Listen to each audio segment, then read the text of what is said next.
Well, Dr. ElBaradei, it's a pleasure to have you back at the Carnegie International Non-Proliferation Conference. So, what's new? Now, we all know what's new. You've gone supernova. Let me just read two sentences from the Norwegian Nobel Committee. It says in its declaration awarding you the Nobel Peace Prize, at a time when the threat of nuclear arms is again increasing, the Norwegian Nobel Committee wishes to underline that this threat must be met through the broadest possible international cooperation. This principle finds its clearest expression today in the work of the IAEA and the Director General. We, of course, are thrilled to have you receive this award. How has it affected you? How has it affected the work that you're doing? Well, Joe, let me first say it's a pleasure and honor to be here today. And as Jessica mentioned, it's my annual pilgrimage to come here, to listen to you, to hear from you, and to tell you where we are, because we are very much partners in this enterprise.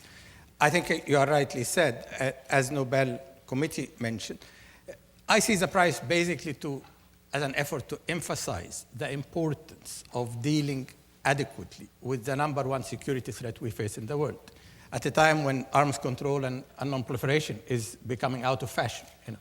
It also, to me, emphasizes the importance of multilateralism, and we are just part of that process.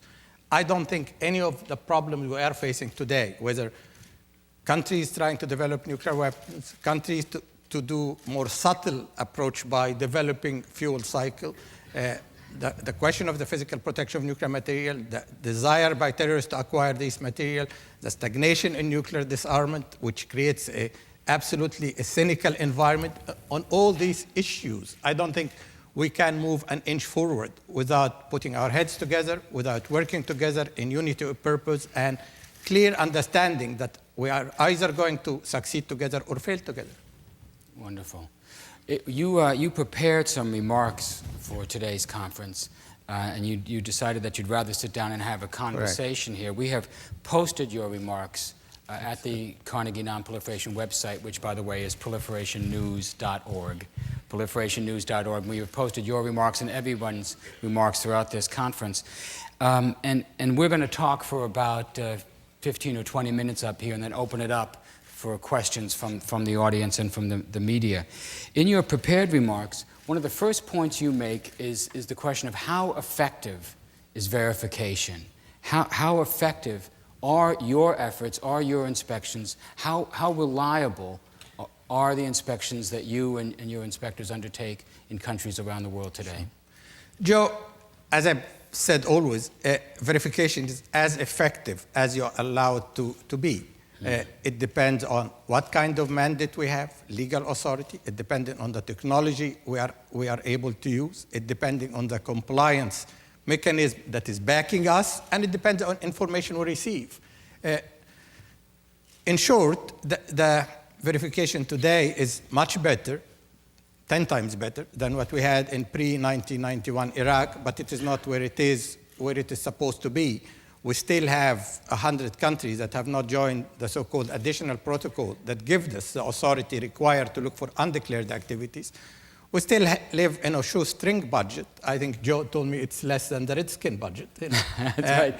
Your budget is $120 million a year. The Redskins' payroll is $117. Maybe I don't know what Don Snyder gets out of that, but you're basically operating on the payroll of the Washington Redskins. Absolutely, and maybe we should switch to the Washington Redskins.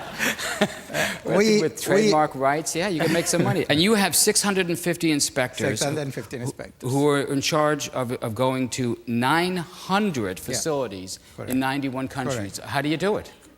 Well, we try our best, cross our fingers, but when people malign us and say we're not effective, we're not efficient, they need to look themselves at the mirror. What sort of authority do we have? What sort of budget do we have? What sort of compliance backing we get? In 1992, we reported North Korea to Security Council. 2005, North Korea said they have a Security Council. They have a nuclear weapon.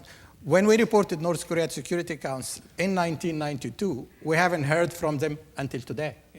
Well, you need to understand that unless there is a serious message by the international community that we are going to back you in case of non-compliance, well, you get the sort of nonchalant attitude on the part of the inspected countries. What can you do? So we try to use, as I told Joe Nye at Harvard last week, we try to use the soft power because that's all we have. But even soft power requires that we have the required pressure that would help us to do the work.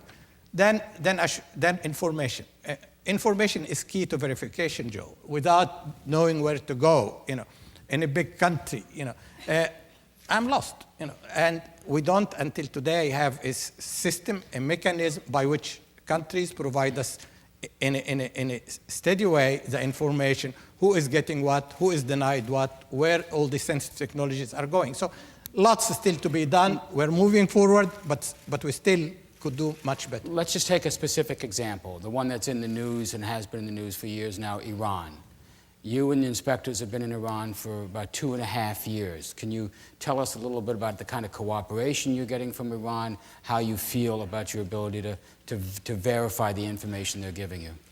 Well, I think on Iran, we are now there is a sea change in terms of our understanding of where the Iranian program is coming from. We understand the extent, the nature of the program. We know that they have tried to master the entire fuel cycle. We still have a number of outstanding questions we are trying to resolve. We are making progress, not with the extent, the speed I would like to see, but in fairness, we are also getting access beyond the confines of the protocol. A couple of days ago, we went to a military facility, for example, Yes. this Parshin, which is a good sign. I've been telling the Iranian, the ball is in your court, you have been caught red-handed. Let me just ask you about that. This was a site, there's been allegations that there was actual weapons work there. Correct. Now, this goes beyond your mandate. Correct. Your mandate is to look at nuclear materials, Correct. right? So now you're going to this site. Are you looking for nuclear materials there, or have you broadened your own mandate to look at weapons design, fabrication, work, any hints of that kind of activity? Our mandate is, and this is again part of the limitation, our mandate is nuclear material focused. So if there is a parallel weaponization activities that does not have a nexus to nuclear material, I cannot go and verify that. However, I am going to certain facilities on two bases, that if you have a testing site, for example, I would like to make sure that that testing site does not have nuclear material. So I still link it to nuclear material. But in the case of Iran, for example, I'm trying to say, because of your record, give me more than my legal authority. I call it transparency measures, because the more redundancy I do, the more confidence I can build. And they have understood to some extent that message. I have been getting cooperation by going to facilities that goes beyond the protocol. I'm not saying that this is a legal authority, but I'm saying this is transparency measure that would help us to build confidence. And unless, I keep telling the Iranian authorities, unless we clarify the past, we cannot regulate the future. And the future is the more important aim we have, how to integrate Iran with the rest of the international community, with Europe, and ultimately with the United States.